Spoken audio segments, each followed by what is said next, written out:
Jardins de Can Sentmenat.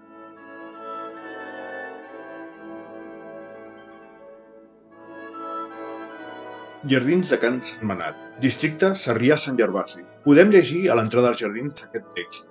L'origen d'aquests jardins i la casa que els dóna nom va ser una masia construïda a la fi del segle XVIII.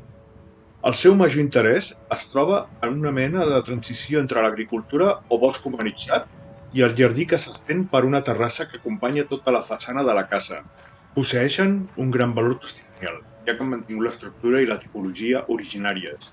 L'espai es distribueix en un jardí interior, amb un parterre enjardinat amb flors i un gran estany, i un jardí domèstic, amb una horta, un jardí familiar format per dues terrasses, i un jardí posterior. Van ser inaugurats com jardins públics el 1995. La que va ser casa dels marquesos acull actualment l'Escola Eina de Disseny i Art.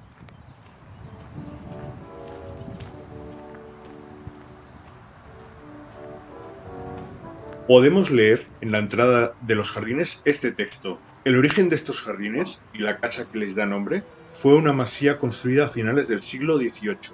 Su mayor interés se encuentra en una suerte de transición entre la agricultura o bosque humanizado y el jardín que se extiende por una terraza que acompaña a toda la fachada de la casa. Poseen un gran valor testimonial, ya que han mantenido la estructura y la tipología originarias. El espacio se distribuye en un jardín interior, con un parterre ajardinado con flores, y un estanque y un jardín doméstico, con una huerta, un jardín familiar formado por dos terrazas, y un jardín trasero. Fueron inaugurados como jardines públicos en 1995. La que fue casa de los marqueses acoge actualmente la Escuela Eina de Diseño y Arte.